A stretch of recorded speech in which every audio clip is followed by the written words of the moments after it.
আমি গ্রামের বউ এবং আমি কৃষকের বউ বলতে আমার লজ্জা করে না, কারণ গ্রামে থাকার মজাটাই আলাদা।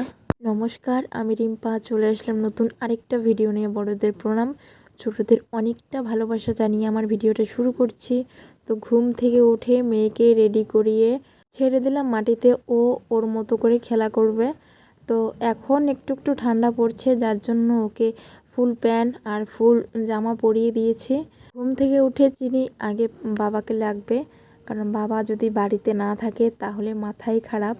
মা না হলেও চলবে, সমস্যা নাই। চিনি এখন হাঁটা শিখেছে, বাড়িতে টুকুর টুকুর করে চারিদিকে ঘুরতে থাকে। তো একটা জিনিসই আমার ভালো লাগে, ও দাদাকে খুব সুন্দর করে ডাকে, দাদা আয়। তো যাই হোক, এখানে একটা ঘর তোলা হবে, মানে দোচালা নাকি একচালা হবে আর কি। তো এই জায়গাটাতে মাটি কেটে সব কিছু রেডি করবে, এরপর দেবে বেড়া। আর এইখানে দেখো ছেলে, এই দেখো ওগুলো রডের উপরে বস্তা দিয়ে, কি বলবো। ঘুম থেকে উঠেছে, বললাম যে বাবা ব্রাশটা কর, ও বলছে না আমি একটু খেলবো তারপরে ব্রাশ করব। এইখানে খেলে ওর খুব মজা লেগেছে, যার জন্য ও কিছুতেই নামছে না। এদিকে বাবা ওর মাটিগুলো সমান করছে, আর ওর কাজ দেখো মাটিগুলো আবার নামাচ্ছে। তো এই হলো ওদের কাজ, একদিকে গুছিয়ে যাও, আরেকদিকে অপরিষ্কার করে রাখে, আবার তুমি নতুন করে সাজাও। বাবার বাড়িতেই, কারণ ঠাম্মি আমার খবর পাঠিয়েছে কেন জানি যাওয়ার জন্য। তো ঠাম্মির শরীরটা তেমন একটা ভালো না, তোমাদেরকে তো বলেছিলাম যে পা ভেঙে বসে আছে ঘরের মধ্যে। মোটামুটি ওই 4-5 বছর তো হয়েই গেছে। তো চিনিকে রেডি করে দিলাম। মা দেখো, এবার পালা বড়টার। তো বড়টাকে রেডি করি, আমি একটু রেডি হব, তারপর চলে যাব। এরপর তো আমি চলে আসলাম। তো ছেলেকে বললাম যে বাবা চল যাই, ও বলেছে যে তুমি যাও, আমি বাবার সাথে যাব। তো কালকে করব ধান সেদ্ধ, ওই আর কি কিছু নেওয়ার বাকি ছিল, ওগুলো নিয়ে যাবে। আর ঠাম্মি আমাকে মানে ডেকেছে এই কারণেই, ঠাম্মির নাকি দুর্গা মাকে দেখার খুব ইচ্ছে করছে, আমার মেয়েকে দুর্গা মা বলে, তো তাই আর কি। আমার হাতে এই চাদরটা দেখতে পাচ্ছ, এটা আমার ঠাম্মা দিয়েছে, যে বলেছে আমি তো তোকে কিছুই দিতে পারি নাই, তো এটাই তুই নে আপাতত, পরে যদি পারি পরে দেব, কিছু মনে করিস না, হয়তো এটা একটু বয়স্ক। তো ভাবলাম যে দিয়েছে আশা করে সেটা খারাপ বলাটা ঠিক না।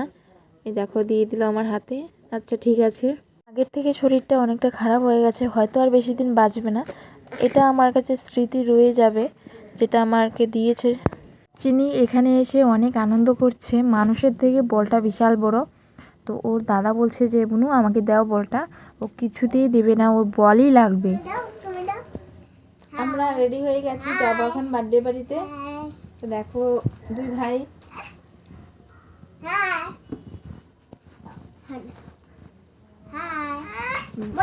বুনু বলবে না। বার্থডেতে যাওয়ার জন্য গিফটও নিয়ে নিলাম। আমি যেতে যেতে বার্থডে ওরা মানে সেলিব্রেট করা শেষ হয়ে গেছে, তোমাদেরকে আর দেখাতে পারলাম না। তো যাই হোক, এরপরে চলে আসলাম সকালবেলা, সকালবেলা না সরি ভোরবেলা আর কি। তখন বাজে 4:30 আর কি। ভোর কীর্তন বেরিয়েছে, এখন তো দামোদর মাস তোমরা সবাই জানো। তো ভোরবেলা কিন্তু কীর্তন করে। তখন আমি উঠে এই যে ধানের হাঁড়িটা বসিয়েছি। ভোরবেলা না উঠলে হয় না, সকালে রান্না বান্না খাওয়া দাওয়া, মানে সকালে একটা ভেজাল লেগে যায়। বাচ্চাকে রেডি করে দাও, স্কুলে যাবে, আরেকদিকে আরেকটা কান্না করতে থাকে, ওর খেতে হবে, কি যে একটা পরিস্থিতির মধ্যে মানে আছি। তো যাই হোক, ধান সেদ্ধ তো হয়েই গেছে। তো বড়মশাইকে বললাম যে তুমি যেমন মোটুক করে দিয়েছো, তুমি এবার নামাও। তো কি করবে, ঠেলায় পড়ে এই যে দেখো এখন নামাচ্ছে। এই পরিস্থিতিটা সবাই একদিন ভোগ করে, আমি এখন করছি, হয়তো আর 2 বছর পরে এরকম কষ্ট করতে হবে না, তখন আমি ফ্রি থাকতে পারবো। আমরা যদি একটা কাজ করি তো একা কিন্তু করি না, বড়মশাইকে বলি তো ও কিন্তু আমার সাথে হেল্প করে দেয়। যেমনটা ধরো আমি ধান সেদ্ধ করেছি, তো ওকে বললাম যে আমাকে এখানে এনে দাও, ও এনে দিয়েছে, নাড়ানাড়ি ও করে। আজকে জানো তো আমার কাজের চাপটা প্রচুর পড়ে গেছে, বাচ্চাদেরকে আমি একটাকেও চান করাই নাই, আমার শাশুড়ি মা করে দিয়েছে। তো একদিকে রান্নাবান্না, আরেকদিকে ধান সেদ্ধ, রান্নাবান্না করে তো ঠাকুমা বলেছে ফুলকপি দিয়ে মাছ দিয়ে সবজি খাবে। রান্না করতে অনেকটা লেট হয়ে গেছে। বাজারে গিয়েছে, বাজার থেকে বাজার করে নিয়ে আসলো বাড়িতে, এরপর রান্নাবান্না। ততক্ষণে আমার চান করা পূজা দেওয়া কমপ্লিট। তো এবার চলে আসলাম ধানের কাছে, আর বড়মশাই বাড়িতে নেই, গেছে মাঠে। মাঠের মধ্যে ধান কাটবে, ওইগুলোই আর কি দেখিয়ে দেবে যে এদিক দিয়ে কাটো ওই দিক দিয়ে কাটো, নাহলে মালিক না থাকলে কাজকর্ম তেমন একটা ভালো হয় না। হ্যাঁ, আমি একজন গ্রামের বউ, আমি কৃষকের বউ, তো যার জন্য বাড়িতে অনেক রকম কাজ থাকে। তো যেমন ধরো এখন তো ধান আনবে বাড়িতে, তো ধান সেদ্ধ করা, মানে আমরা কি করি, এই আমরা কিন্তু কিনে কখনো চাল খাই না, আমরা ঘরের ধানের ভাত সব সময় খাই। তো এখন তো শাশুড়ি মার বয়স হয়ে গেছে, যার জন্য এরকম কাজ আমার করতে হচ্ছে, আর করব, আমার ভালোও লাগে, কারণ সাংসারিক করতে গেলে সমস্ত রকম নিজের হাতে করলে এটার মজাটাই আলাদা, যে না এটা আমার সংসার, আমি করব না তাহলে কে করবে।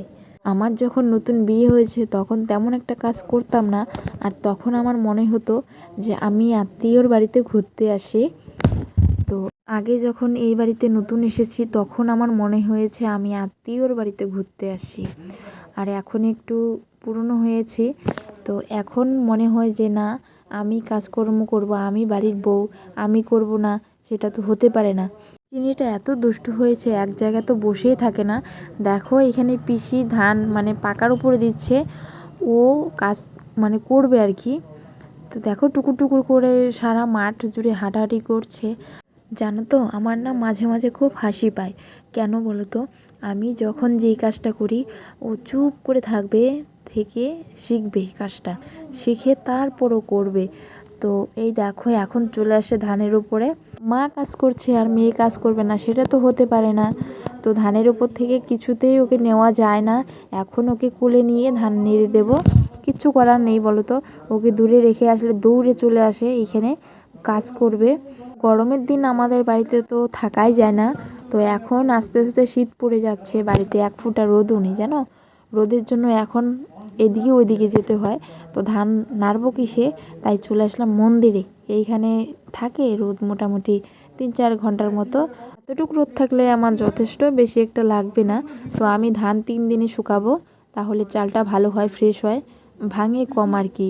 ধানটা সেদ্ধ করে খাওয়া দাওয়া সেরে সমস্ত রকম কাজবাজ সেরে এখন আসলাম।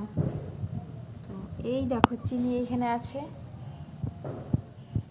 তুলসী রানীকে দেখছে, তো বলছি যে চলো বাড়িতে যাই, ও কিছুতেই যাবে না, মন্দিরেই বসে থাকবে।